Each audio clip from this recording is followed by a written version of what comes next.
Hey everybody, what's up? So I'm doing the answers to my questions 300 sub vid. Um, so what I'm going to do is, it's probably going to be a couple of parts for this. So I'm going to, every video, your question that's in a specific video, I am going to put the username of, or YouTube username of the person who asked the question in the description box. That way you'll know which video your question is in. So hopefully that'll make it easier for you. If you were just looking for your answer, if you'd like to watch them all, that'd be great, but it's your prerogative. And I'm going to give a shout out real quick to some people that commented but didn't ask a question. Wyndham666, Truth Seeker Star, Sword Sage, Atheist Blind Chick, Radical Dan Zero, Witsky Man, To Be Serious, Tenebraust, Stench of Truth, RNISTUK,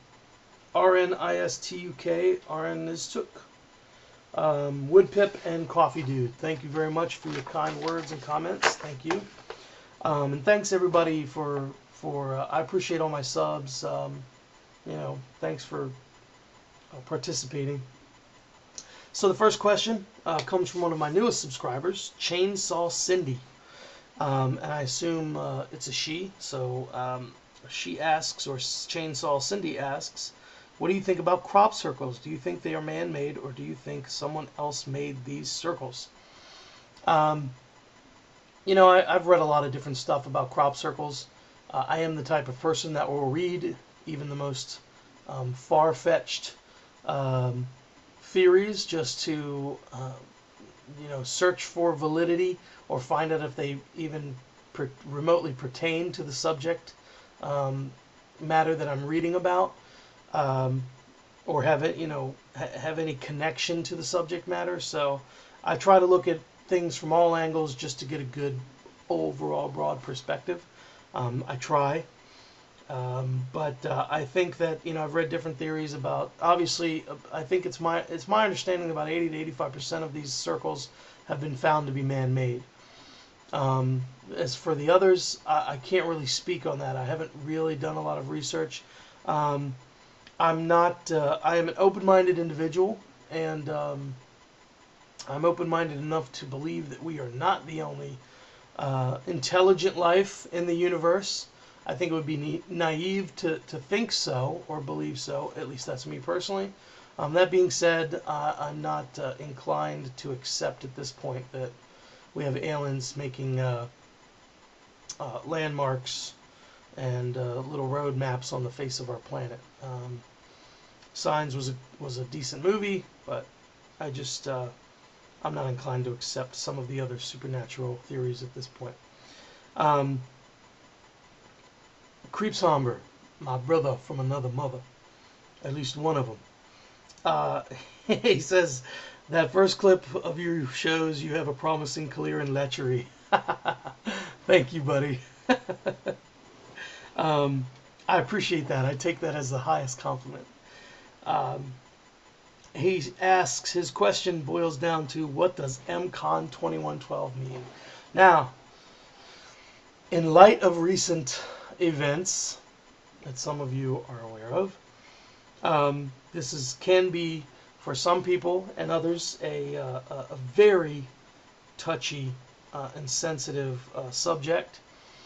And it is so with me as well. I have certain opinions about this.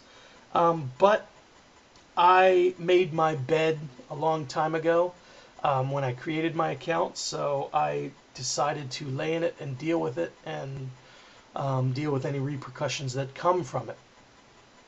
My username, MCON2112, is in part my name, part of my name. And the 2112 is a reference to the Rush album, as well as, because I'm kind of a geek about a lot of things, it's a palindrome, and I like palindromes. So that's my username. Take with that information and do what you will with it. Cosmic Zen. What would have been the best question anyone should have asked you?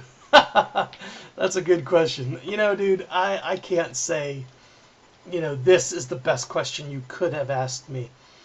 Um, One that comes to mind is, what do you think what are some of the solutions you could come up with for poverty and world hunger? I've got some, but I'm not going to tell you because you didn't ask. And also it could have been anything about, what do you think is what do you think is our ultimate direction we're going as far as our financial infrastructure, our economic demise, our society as a whole, and where will we be in 5 years? Those could have been good questions too, because those are things that have been on the forefront of my plate, so to speak. Have been on my plate and in my mind. So, and then feel free to argue. Zach asks, he says, lots of laughs, awesome question. Can you even think inside the box if you try? Which I think was directed at Cosmic Zen, but I'll answer that as well. You can force yourself to operate inside the box, but and I'm assuming, as far as thinking inside the box, I don't know. I don't even like the idea of a box. I try not to even put that kind of limitation on my thinking that there is a box. But even though there are social norms and things like that, I personally, the box is non-exist. It doesn't exist for me. I think we need open exchanges of all different kinds of ideas, whether they're completely feasible or not for our way of life. But that's just kind of how I look at it. But yeah, I think there are certain boxes you can get pigeonholed into, or you can get stuck in. So, unfortunately, Bubonic Nate. I was born into the universe without a shell or a skin. I cried out once and never cried again. What am I? I can always count on you, Nate, for something interesting. I'll tell you, man, I love riddles and brain teasers. I don't do as many or read as many as I'd like to. I think it helps for creative thinking, and of course it gets the cobwebs out. I don't know, man. I thought about this a bit, and my mind took me in I was in different places, and then I started to go in one direction, and I just couldn't get away from it. And I'm going to say, it felt like me, it had something to do with something that was created in the universe, or of the universe. I'm going to say the Big Bang, or maybe a star. I'm not sure. I look forward to the answer. I appreciate it. Let me know. So that's my first. Those are the first amount of questions. The next question is from Big Ho 111, and I think it's going to require more time than I have left. So thanks everybody. I appreciate it, and I will see you in part 2.